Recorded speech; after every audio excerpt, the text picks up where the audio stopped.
Kawasan pedalaman di negeri ini akan dibangunkan sebagai zon industri berasaskan pertanian bagi merancangkan aktiviti hiliran serta meningkatkan nilai hasil pertanian tempatan. Cadangan tersebut telah dibincangkan bersama Sekretariat SMJ dan akan dilaksana berdasarkan kekuatan komoditi di setiap daerah. Di peringkat sekretariat telah pun bersetuju supaya di peringkat pedalaman ini ada satu zon industri. Yang ini yang kami cadangkan di peringkat Kementerian Pertanian, Perikanan dan Industri Makanan supaya zon industri ini adalah berasaskan kepada aktiviti-aktiviti pertanian di kawasan pedalaman. Datu Jamawi ditemui pemberita pada program Kembara Merdeka Jalur Gemilang KMJG 2026 di Tenem. Menerusi cadangan itu, Tenem akan menumpukan terhadap penghasilan avokado menerusi kilang pemprosesan baharu yang telah siap dibina selain industri kopi. Sementara itu, Keningau dicadangkan sebagai hub pemprosesan hasil tenusu dan daging lembu. Manakala industri hiliran berasaskan produk halia di Tambunan dan Beaufort melibatkan pemprosesan lateks. Lebih 260 lot tanah di daerah Pitas diluluskan untuk pelaksanaan pengukuran tanah anak negeri Sabah Pantas dan tanah hak adat anak negeri NCR sekaligus membuka laluan kepada pengeluaran sehingga 400 geran tanah kepada penduduk terlibat. Adun Pitas Datuk Seri Dr. Rudi Awar berharap proses pengukuran dapat dilaksanakan dengan segera menerusi kerjasama penduduk, ketua kampung serta semua agensi terlibat. Saya sebagai wakil rakyat memang saya amat gembira sekali apabila kita mendapat kelulusan yang cukup bermakna untuk rakyat di kawasan saya. Sudah pasti pengukuran 260 lebih yang telah pun diumum oleh Timbalan Pengarah tadi, ia mencacapi 3 hingga 400 geran akan keluarkan. Datuk Rudi ditemui pemberita selepas Majlis Pelancaran Pantas Kampung Kuyuh dan Mansuit dan NCR Kampung Sinanggi Pitas. Sekiranya proses pengukuran berjalan lancar, geran tanah berkenaan dapat diserahkan kepada penduduk tahun depan. Lebih 30,000 pengunjung disasarkan menghadiri Expo Antarabangsa Sabah SIE 2026 pada 2 hingga 6 September depan di Kota Kinabalu. Inisiatif Dewan Perniagaan dan Perindustrian Antarabangsa Malaysia MICCI Sabah itu bagi memperkenal Sabah sebagai pintu masuk kepada peluang perniagaan di peringkat global. Expo berkenaan akan dimulakan dengan persidangan BIMP Iaga Halal dan diikuti Sabah International Business Lunch on Talk SIBLT 2026. Yang Halal Conference ini kelainannya lah. Yang satu lagi kita ada kios-kios kecil di mana kita akan beri opportunity to the small holders lah. Kita punya local Sabah punya small entrepreneur to join us also to promote their product lah. Datuk Susan ditemui RTM selepas mengadakan kunjungan hormat kepada Yang di-Pertuan Negeri Tun Musa Aman di Istana Seri Kinabalu.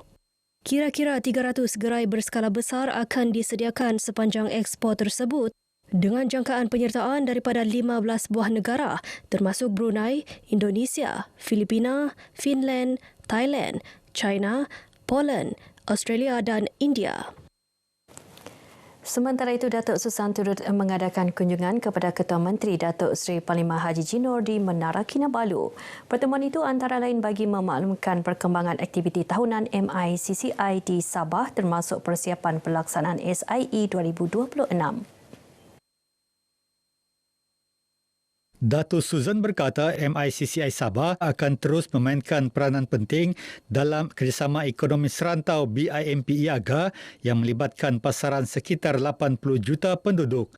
Sementara itu, Datuk Seri Haji Ji memuji peranan proaktif MICCI Sabah dalam menyokong pertumbuhan sektor swasta serta memupuk kerjasama lebih erat antara pemain industri dengan kerajaan. Beliau berharap usaha itu akan dapat terus diperkasa bagi membuka lebih banyak peluang perdagangan dan pelaburan sekaligus menyumbang kepada pertumbuhan ekonomi Sabah. Terdahulu, Datuk Seri Haji Ji turut menerima kunjungan hormat Pesuruhjaya Tinggi Bangladesh Manjurul Karim Khan bersama rombongan. Sempena lawatan ke Sabah, Pesuruhjaya Tinggi Bangladesh Manjurul Karim Khan Chowdhury turut mengadakan kunjungan hormat kepada Yang di-Pertuan Negeri Tun Musa Aman. Antara dibincangkan dalam pertemuan ini peluang kerjasama baharu dalam pelbagai sektor termasuk pembangunan, perniagaan, pelaburan serta ekonomi biru. We also sought His Excellency's guidance to establish an honorary consulate of Bangladesh in Sabah so that the cooperation initiative we take can be spearheaded and can be supported by a respected person stationed in Sabah. Beliau berharap hubungan dua hala Bangladesh dan Malaysia terus diperkukuh sekaligus memberi manfaat bersama kepada kedua-dua pihak. Memperkukuh keupayaan masa tindak balas terutama ketika operasi kebakaran dan menyelamat di kawasan terpencil. Untuk itu, 15 unit kenderaan operasi ringan diterima Jabatan Bomba dan Penyelamat Malaysia JBPM Sabah bagi meningkatkan keupayaan masa tindak balas tersebut. Unit kenderaan ini sebahagian daripada 200 unit yang diterima JBPM di seluruh negara dengan nilai keseluruhan 30.4 juta ringgit. Sebahagian daripada kenderaan ini dilengkapi dengan peralatan ataupun perpasangan yang memudahkan kita untuk melalui kawasan-kawasan banjir dan juga ia juga dilengkapi dengan ruang untuk kita membawa peralatan-peralatan operasi yang berat. Lizalman ditemui RTM di Ibu Pejabat JBPM Sabah di Kota Kinabalu. Antara kawasan yang menerima kenderaan ini termasuk Tuaran, Sipitang, Lahad Datu, Semporna, Merotai, Lintas, Kota Belud dan Kota Kinabalu.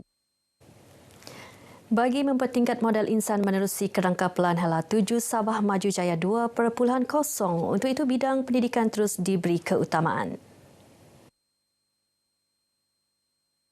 Pembantu Menteri Pembangunan Luar Bandar Datuk Samad Jamri berkata pelbagai bentuk bantuan dan inisiatif disusun rapi. Semua peringkat, sama ada peringkat rendah, menengah dan peringkat pra-universiti. Sebenarnya ini semua diambil kira oleh kerajaan negeri. Beliau ditemui pemberita pada program ceramah motivasi SMJ di Beluran. Ceramah anjuran Institut Kerjasama Kerajaan dan Rakyat IKRAL dengan kerjasama Pejabat Pendidikan Daerah Beluran ini dihadiri lebih 600 pelajar. Meneroka langit malam, pendekatan menarik untuk mencetuskan minat pelajar terhadap bidang sains, teknologi, kejuruteraan dan matematik STEM. Pelajar berpeluang menyaksikan bintang Bima Sakti serta fenomena hujan meteor Perseids dalam suasana bebas pencemaran cahaya bandar menerusi program Astropiknik 2026 di Tegudon Tourism Kota Belud. Demikian menurut Menteri Pendidikan, Sains, Teknologi dan Inovasi Sabah, Datuk James Ratib. Teks ucapannya disampaikan Setiausaha Tetap Kementerian, Datuk Hassan Mahali. Program Astropiknik 2026 anjuran bersama Planetarium Negara dengan Kementerian Wanita, Kesihatan dan Kesejahteraan Rakyat Sabah serta beberapa pihak berkaitan. Usaha membantu usahawan Bumiputera berkembang ke peringkat nasional dan antarabangsa terus dipertingkat menerusi Setcovest Sdn Berhad, anak syarikat milik penuh Perbadanan Pembangunan Ekonomi Sabah Setco dengan kerjasama pelbagai jabatan dan agensi berkaitan. Dengan adanya bantuan-bantuan yang diberikan oleh pihak kementerian, terutamanya DADR dan pihak Setcovest sendiri dari segi latihan, kita membantulah untuk usaha-usaha kita lebih maju dan bersaing. Usahawan yang ditemui RTM menyifatkan pendedahan mengenai persijilan dan keselamatan produk amat penting bagi mengembangkan perniagaan. Kursus ini penting sebab dia memberikan kesedaran, terutamanya info-info yang penting dalam pelabelan, seperti mesti halal, dan juga keselamatan produk. Kalau tiada ni program memang susahlah sebab susah untuk usahawan bergerak sendiri pergi ke setiap agensi untuk mendapatkan maklumat tentang setiap pensijilan dan pendaftaran harta intelek itu sendiri. Usahawan turut diingatkan supaya mendaftarkan jenama dan harta intelek menerusi MyIPO bagi melindungi produk daripada didaftarkan pihak lain. Baik, sekian paparan berita pagi Sabah kali ini. Menyusul selepas ini berita pagi Sarawak bersama Bazril Hisham. Malaysia Madani, kesejahteraan dinikmati.